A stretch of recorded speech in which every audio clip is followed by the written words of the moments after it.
وسلم على حبيبه الأمين.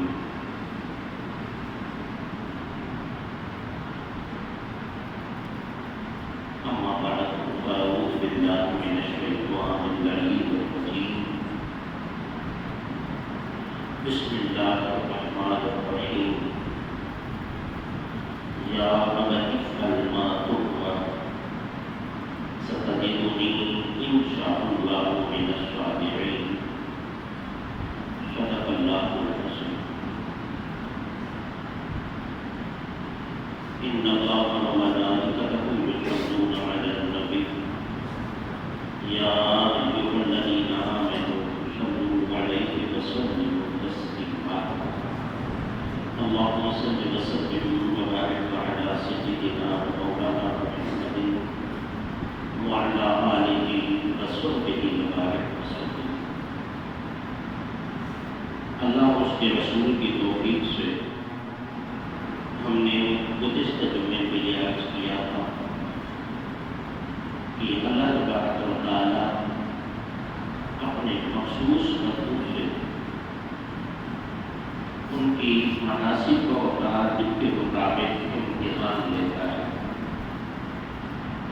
کبھی اپنے نعمتوں کے دروازے کھول کر تو کبھی اپنے نعمتوں کے دروازے بند کر کے دنیا کو دکھاتا ہے کہ جو میرے بندے ہیں ان کا کیا مقام ہے. ایک تو وہ امتحان ہوتا ہے جس میں انسان کے ہاتھ میں کچھ نہیں رہتا، مجبور ہے، بس اس کا فیصلہ ہے ماننا پڑا.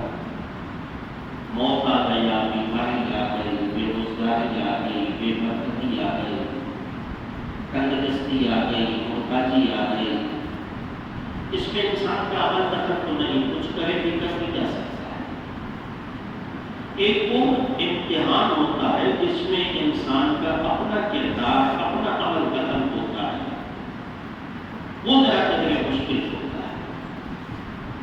تو میں نے یہ عرض کیا جس کا جتنا زیادہ مقام ہوگا، جس کا جتنا زیادہ مرتبہ ہوتا ہے، ان کا امتحان بھی اتنا سخت ہوتا ہے.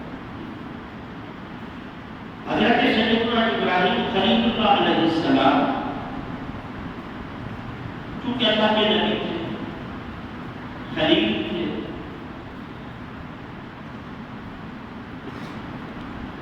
فرشتوں نے عرض کی مولا تیرے خلیل کو دیکھنا چاہتے ہیں، وہ تیری ذات سے کتنی محبت کرتا ہے. اللہ نے کہا جاؤ. وہ انسان کی شکل پہ آئے، دروازے پہ آ کے وہ اپنی سریلے مترنم آواز میں اللہ کی حمد پڑھنے لگے. سبحان ذی الملک والملکوت، سبحان ذی العزت والعظمت والہیبت والقدرت والکبریاء والجبروت. اس نے جب یہ سریلی آواز سنی، باہر نکل آئے، دیکھا گدری پوش دو فقیر کھڑے ہیں. انہیں کہا کہ دوبارہ سناؤ. انہوں نے کہا یہ مفت میں سنانے کا تو نہیں ہوتا، ہم سنائیں گے تب ایک شرط پہ. آپ ہمیں کیا دو گے؟ ابراہیم علیہ السلام نے کہا یہ بکریوں کا یہ عبرت دیکھ رہے ہونا، مجھے ایک مرتبہ یہی تسبیح اللہ کی حمد دوبارہ سنا دو. اللہ نے آپ کو خوبصورت آواز دی ہے، میرے رب کا خوبصورت نام خوبصورت زبان سے لے رہے ہو، مجھے لطف آ رہا ہے. یہ آدھے جاننا میں نے آپ کو دے دی ہے. انہوں نے پھر کرنا شروع کر دیا، سبوح قدوس ربنا ورب الملائکۃ والروح. جب یہ کہا تو اس نے آدھا عبرت دے دیا. شوق اور بڑھ گیا، کہا اور سناؤ. انہوں نے دوبارہ سنانے لگے تو کہا اب کیا دو گے؟ کہا آپ ہوگا آپ تو دے دوں گا. دوسری بات سنا دیا. پورے کے پورے ملکیت جتنی تھی دو مرتبہ یہ تسبیح جو ہے مفت میں دی گئی، جو ہم پڑھتے ہی نہیں سوائے یہ کہ تراویح میں کبھی پڑھ لی تو پڑھ لی. پورا بال اس کو دے دیا،